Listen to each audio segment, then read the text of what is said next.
Martin and Lloyd started it years and years ago, like as a bedroom exercise, I suppose. Then I got involved with you. Yeah. And then I joined because there was, you know, one of their other bass players wanted to leave. Yeah. And so I joined, and then we played for a while as a four-piece, and then we became kind of aware of Spencer.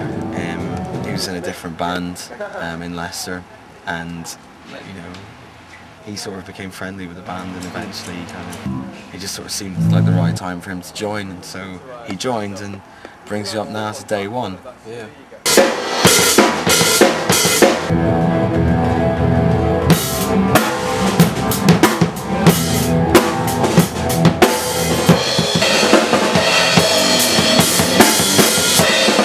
I think we just enjoy music, and whether I think that's the most important thing. If you can convey that you're enjoying the music, then you're halfway there. Whether the people like the music, that's just pissing in the wind, isn't it? You never know who's going to like it or not. It's just down to preference. But if you make yourself believable, then I think you've got there, but I don't think we're relevant.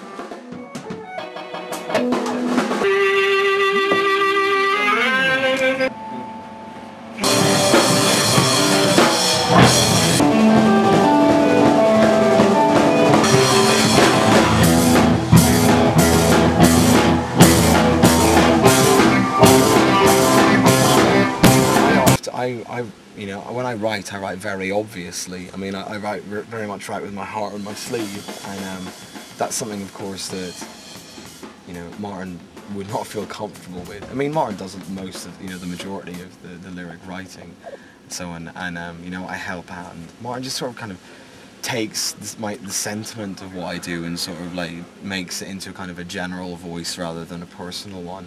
They're no kind of call to arms or social change or anything like that. We're not that in depth, because I don't really believe too much in that sort of thing, and not to have a defeatist attitude, but a lot of the time it doesn't really matter what you think, you know what I mean?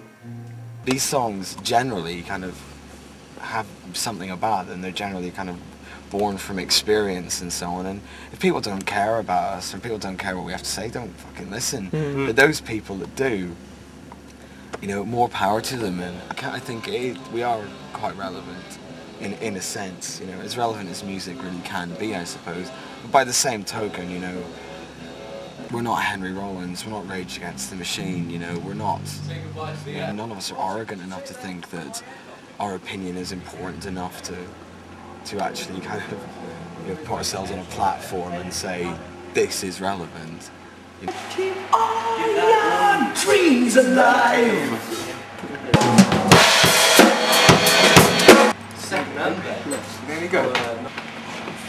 Maybe even, yeah, that's a lot louder. Almost distorted. After releasing the album and kind of touring it, not really touring at all, but playing a few shows, we kind of got fairly bored with 2-3 minute punk songs. Like, they're not punk songs, but you know what I mean, just kind of barrages of sound. There's only so much you can do with that before you've kind of boxed yourself into a corner. So. Definitely. Right, like without sounding arrogant, like based on watching them as I liked them and not being in the band, I prefer the band that I hear now. No, I'm not being biased.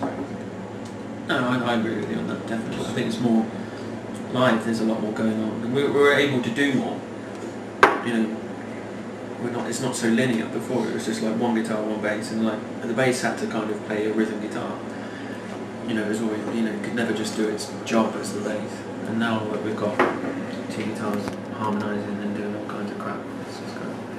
It's a lot more filled out. It's odd. I mean, it's a very conscious decision a couple of years ago to get heavier, I think. But it was quite organic by the same time as well. It was, you know, there's never any kind of this sort of music's in now. Let's do this. Gallows are getting big now. Let's sound like them. You know, say we weren't influenced by the music we're listening to is, you know, would be a lie. I guess though, you know, we've done it and we've released an album that's quite heavy.